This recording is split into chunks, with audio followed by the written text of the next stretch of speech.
Maura stood in front of the church, holding her microphone with grace. Her soft, melodious voice echoed through the room, bringing everyone to their feet in worship. As the worship leader, she was the pride of the church. Her mother, a devout Christian, beamed with pride each Sunday as Maura led the congregation in songs of praise. At 20 years old, Maura was known for her spiritual strength and musical talent. She was the perfect example of a Christian girl, pure, hardworking, and dedicated to her faith. But behind her radiant smile and angelic voice, Maura hid a secret. Every weekend, when the church services ended and the lights dimmed, she would slip away into the darkness of the night. Maura's mother, a strict woman, would always tell her, "You're a reflection of our faith. Stay true to who you are, and the Lord will reward you." But Maura couldn't help but feel suffocated. She loved her family, but the pressure to be perfect weighed on her. In moments of solitude, she would think about the life she dreamed of, one where she didn't have to hide parts of herself. The invitation to her friend's birthday party was a distraction that Maura wasn't sure she needed. But when she arrived, her world began to shift.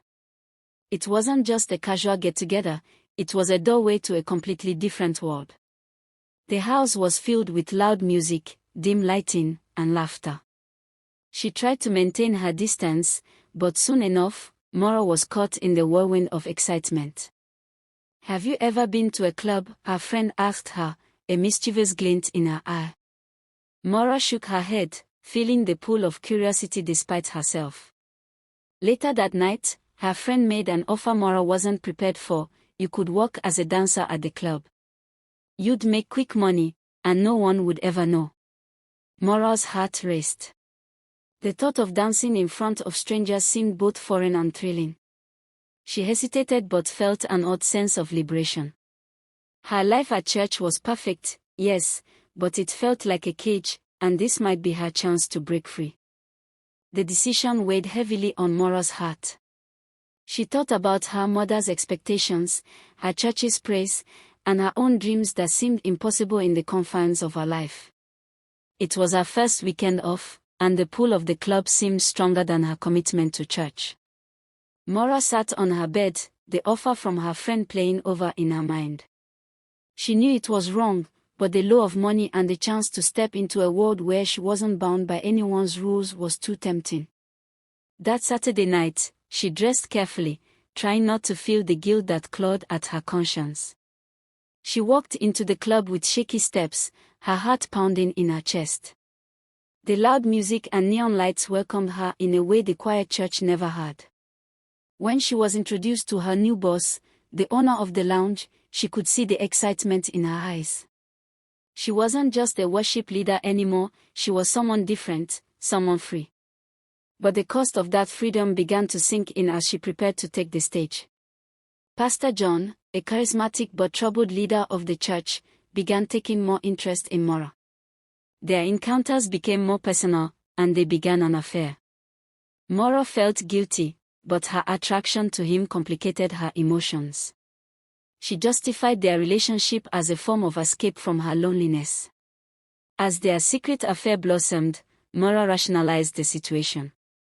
She convinced herself that the pastor's affection for her was a form of escape from his pressures. After all, he too seemed trapped by his responsibilities. But the guilt gnawed at her. She tried to push it aside, telling herself that everyone had their flaws. Little did she know, the consequences of their affair would soon come crashing down in a way neither of them could have predicted. By day, Maura was the shining star of her church, leading worship with grace. By night, she slipped into a world of neon lights, the roar of the crowd, and the intoxicating freedom of being someone else. The duality of her life became harder to manage.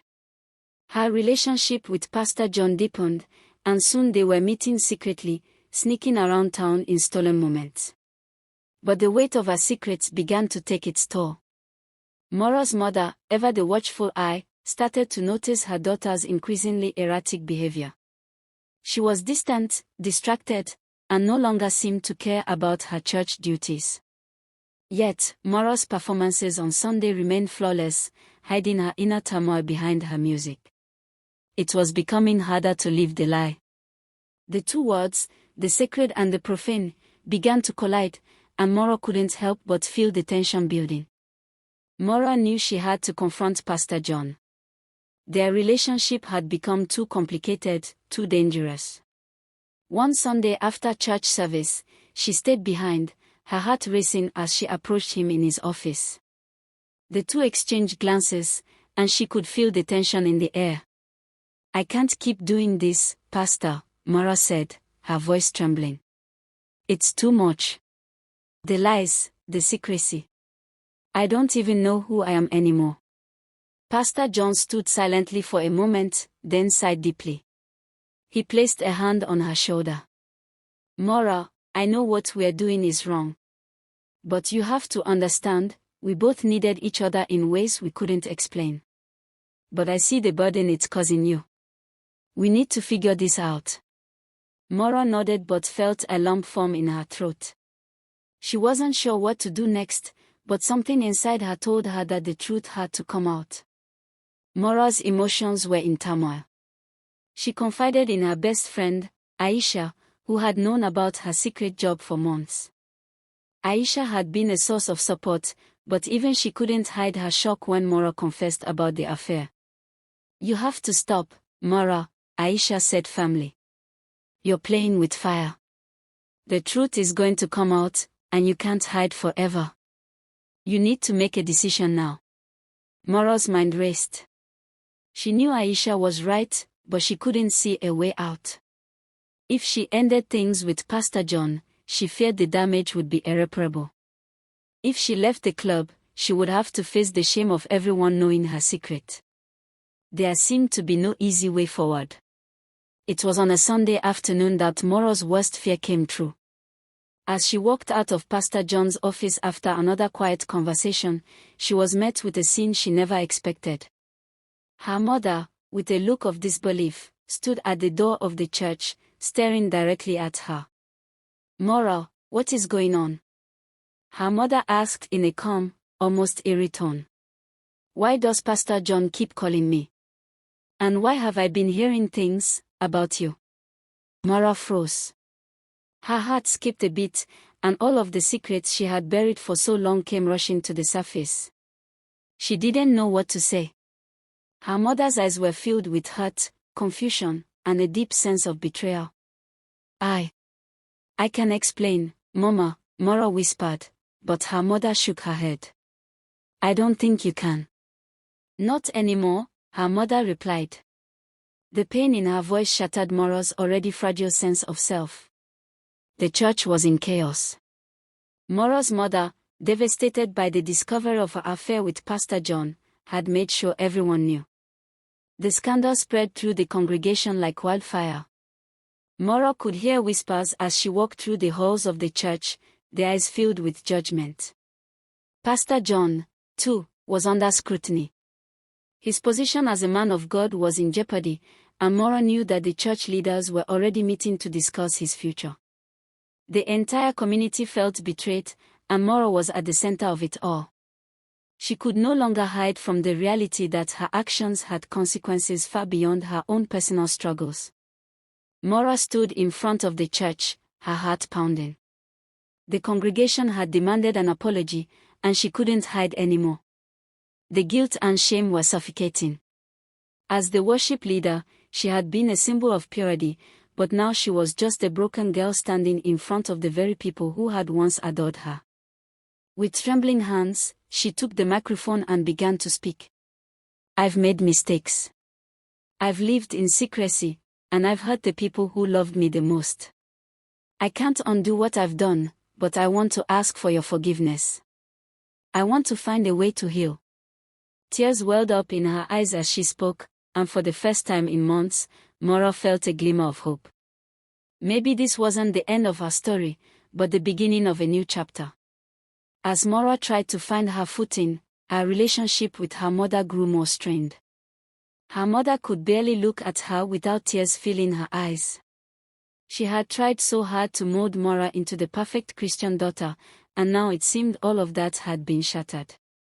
"I didn't raise you to be like this, Moro," her mother said, her voice thick with emotion. "I gave everything to the Lord, and I thought you would, too. But now, I don't know who you are anymore." Moro felt her heart break with every word. She didn't want to disappoint her mother, but she had lost herself in the process. Now, she had to face the consequences of her actions, and the fractured relationship with the one person who had always been her biggest supporter. Moro's world was falling apart, yet she felt something shifting inside her. The pain of her mother's rejection was intense, but it sparked something within her. She had spent so long hiding, so long living in the shadows of other people's expectations, but now she felt the urge to face her mistakes head-on. She visited the church that night, when no one was around. The empty pews seemed to echo the emptiness in her heart. Kneeling by the altar, Moro prayed like never before. "Lord, I don't know what I'm supposed to do anymore. I've sinned, and I've fallen short. But if there's any way to redeem myself, show me the way." Tears fell as she spoke, but for the first time in months, Moro felt a sense of peace wash over her. She didn't have all the answers, but she felt the first stirrings of hope. One Sunday, as Moro led worship, she felt the presence of the Holy Spirit in a way that she hadn't in years. It wasn't the perfect worship she had once led in order to please others. This time, it was real. She wasn't trying to live up to anyone else's expectations. She was offering her authentic self, scars and all, to God. The congregation, sensing her transformation, began to embrace her again. Her vulnerability opened doors for others to share their own struggles. Moro's story was no longer one of shame but of redemption, a testimony that inspired others to confront their own darkness and seek the light. The news that Pastor John had requested a public apology spread like wildfire.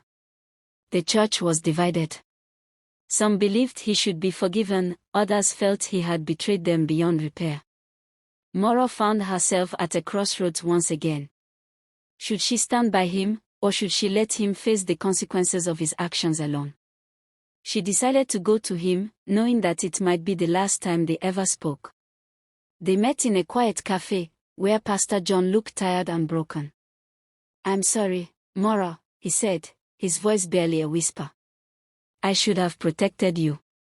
I should have never let things go this far. I failed you, and I failed myself." Moro looked at him, unsure of what to say. "You weren't the only one who failed," she replied softly. "I let myself fall into temptation too." As Moro grappled with the consequences of her actions, the hardest part of all was learning to forgive herself. Her affair with Pastor John had led her down a dark path, and the weight of her choices was almost too much to bear. She tried to reach out to her mother, but the walls between them remained high.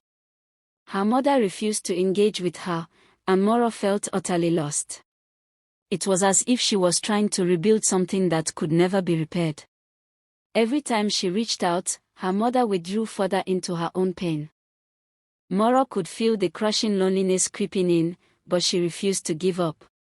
She spent long nights praying for the strength to heal, both for herself and for the relationship with her mother. The church's reaction to the scandal was mixed. Some congregants stood by Moro, believing she deserved a second chance, while others condemned her for the affair. The whispers behind her back became louder, and she felt as though she was being slowly suffocated by the judgment of others. At first, Moro tried to ignore it. But over time, the weight of it all began to wear her down. She felt like a stranger in her own community, and the place that had once been her sanctuary now felt like a prison. She began to question if she would ever be able to regain the respect of those who had once looked up to her. It was a painful realization, but she knew it was something she had to face. One afternoon, while volunteering at a local charity event, Moro found herself talking to a young woman who had gone through her own struggles. The woman shared her story of overcoming addiction and finding faith, and Moro couldn't help but be moved. For the first time in a long while, Moro realized that redemption wasn't about perfection. It was about embracing her flaws, learning from her mistakes, and helping others find their way back to hope. That conversation was a turning point for Maura. It reminded her that she could still be a beacon of light, even in her brokenness. And slowly, she began to believe that she could rebuild not just her faith, but her identity as well. Maura knew that healing would take time. The wounds she had inflicted on herself and her family were deep, and it wouldn't be easy to repair the relationships she had damaged. But she was determined to try.